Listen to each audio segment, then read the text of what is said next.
হর হর মহাদেব, ওম নমঃ শিবায়। কেমন আছেন আপনারা সবাই? আমি দীপ্তেশ বি মণ্ডল। আপনাদের সবাইকে শুভ নববর্ষে শুভ অক্ষয় তৃতীয়া। এই তিথিতে যাদের জন্ম, অবশ্যই আপনাদেরকে শুভ জন্মদিন, অনেক অনেক অনেক শুভেচ্ছা। এই পরিবারে একজন হবেন। এই ভিডিও যদি ভালো লেগে থাকে তার লাইক, কমেন্ট, শেয়ার, সাবস্ক্রাইব করতে ভুলবেন না। আর এই ভিডিও আপনাদেরকে, যদি আপনাদের বৈবাহিক সম্পর্কে মধুরতা না থাকে বা কিংবা আপনাদের পার্টনারের মধ্যে বা বয়ফ্রেন্ড গার্লফ্রেন্ডের মধ্যে সম্পর্ক একটু তিক্ততায় যাচ্ছে, তাহলে অবশ্যই এই কাজ অক্ষয় তৃতীয়ার দিন অবশ্যই করবেন। তাতে কী হবে, আপনাদের ভালোবাসার সম্পর্ক মধুর হবে।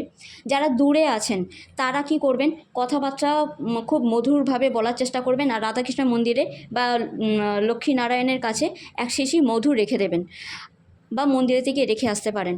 আর তার সাথে সাথে কি, যারা কাছে আছেন তাহলে আপনারা কিন্তু এই দিন পরমান্ন রান্না করে কিংবা চটপটি কিছু রান্না করে, মানে একটু নোনতা টাইপস কিছু রান্না করে অবশ্যই আপনাদের পার্টনারকে খাওয়াতে পারেন।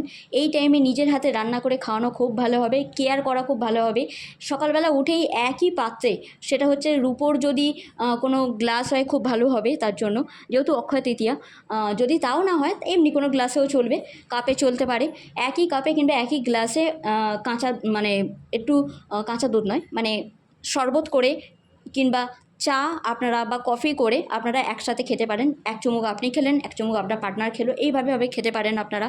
তাতে কী হবে, ভালোবাসা বন্ডিং আরও ভালো মধুর হবে। একই থালাতে বা একই পাত্রে আপনারা লাঞ্চ করবেন, ডিনার করবেন। আজকে এই অক্ষয় তৃতীয়ার দিনে, মানে আজকে মানে অক্ষয় তৃতীয়ার দিনটাতে যে তিথি আছে সেই তিথি অক্ষয় করে রাখে।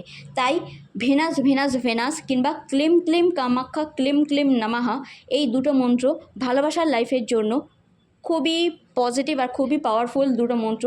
অবশ্যই আপনারা জপ করতে পারেন, আপনাদের ভালোবাসার সম্পর্ক মধুর হবেই হবে। So God bless you and Durga Durga Durga.